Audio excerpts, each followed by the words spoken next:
Good morning, guys. It is the 12th of April. Late recording today just because I had to deal with my CPA this morning. Great guy. I've been working with him since 2006. Saved me a ton in a lot of different ways. I always appreciate somebody who's a true professional, what they do, and really understands things. The only thing that makes it tough is I got a shit ton of stuff I got to get paperwork on. So when you hear the statement from the Klaus Schwabs and the other tool bags of the planet that they want to be the puppet masters of shit, and they say something to the effect of, "You'll own nothing and be happy." Maybe it's because I don't have to fill out so much stupid freaking paperwork anymore. I am at that point.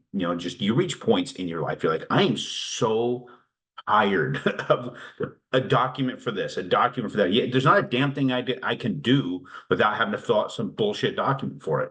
I've got a boat out in Missouri, right? So my place out there, the office out there. Every year I got to fill out a form. Do I still have this damn boat? And I got to pay a tax to own the damn thing.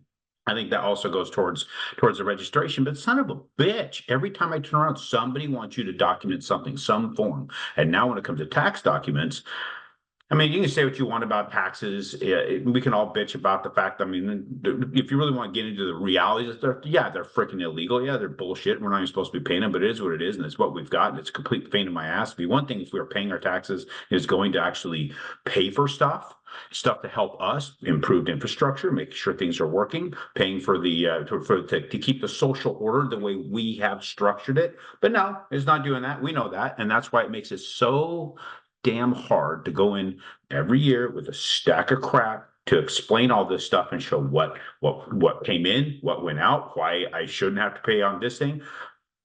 Guys shouldn't be paying anyway, but I'm not going to go down that path of complete frustration of the crap that's going on there.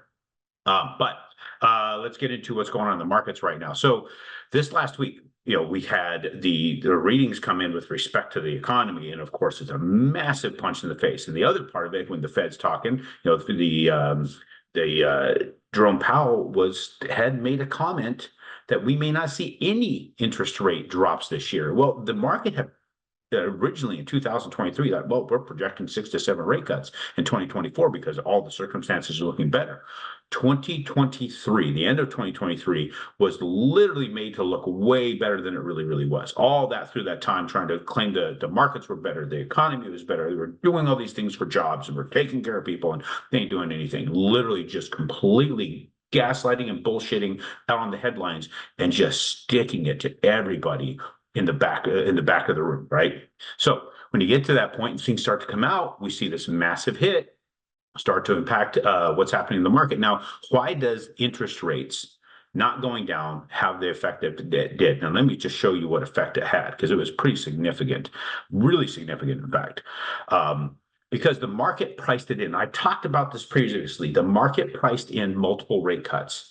And it was the belief, as we keep getting the accurate data, that more accurate. I don't think it's even remotely accurate, but it's more accurate to what was being said, that they're not going to get those rate cuts. We'd be lucky if we get two. Now we'll be lucky to get one, if any at all. Look what happened as a result of that announcement. We lost over 100 points. That is a massive drop. Look, it would take, this was for it to move that same amount of distance. This is February of 2024, all the way, let's see, what was it? February 22nd, all the way to March 8th. All that movement to cover the same amount of ground we practically covered in 1.5 days, because the market expected it, and now they're probably not going to get it. So they're responding. Plus, there got to be a little bit of profit taking, some other things. There's other things that play here, right? There is some belief also that because the European markets showing that there is a little bit better than expected inflation numbers came out there just in the last 24 hours. We also have some Taiwan is reporting some Chinese flyover in their particular area, that at the Taiwan Strait, in 4 different times in 24 hours, tensions starting to rise there. There's belief that Iran is going to attack Israel. All these things does play into people coming out of the market, into out of the more volatile type stuff, such as your equities, and go into something a little more stable, which would be your bonds. That could help rates, but how much is it going to help it? I'm showing these channels. There's a reason I'm showing these channels. This is the channel we were in before, that we watched this entire channel till the news got to a point to break us way out of the channel, and then they started reporting jobs a little bit more accurate and rocketed right back up. But look, it's following the exact same trajectory. I drew this line last week. Now I decided let's just go ahead and just draw the channel out so you can see the correspondence here. We're literally following the same pattern. Following the pattern we went here, following patterns here.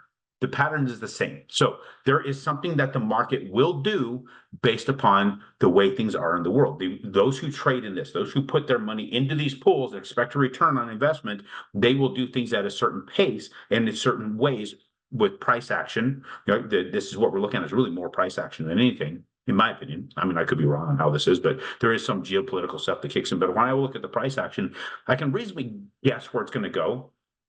And it seems to be doing exactly that. So anybody that tells you, hold out, we're going to get these rate cuts, they're just trying to feed you hope to keep you in their ecosystem. Do not be the type of person that fills out an app because this guy says he's going to be cheaper and you're going to hold on. Finally, you find out he just screwed you anyway. And instead of calling us, say, well, something's going to go with the guy who screwed me anyway because I don't want to fill out the app. Screw that person. Fill out the app with somebody else who's been telling you all along this is where it's going. Protect yourself. Get in the game, buy investment properties, have that structure now, because if you don't, it's going to go away. I don't know when, and I hope it doesn't, but I think we're at a high risk there with what the Fed's doing, with what's going on with the with our economy, with all the stuff that's being cooked with respect to the inflation, and then with the hedge funds are doing, particularly picking up housing. These guys, look at BlackRock. How many I think it's $10 trillion they have under management. I can't remember exactly, but it's bigger than most countries. And they're buying their single families. That tells you something about the value of the single family. If you're not buying it and you're questioning its value, you're in the wrong spot. If you want to know more about places to get, especially some really good assets, call me. Reach out to me. We will connect you up with some good people. We appreciate you guys as always, and we'll talk to you on Tuesday, like how things are shaking out.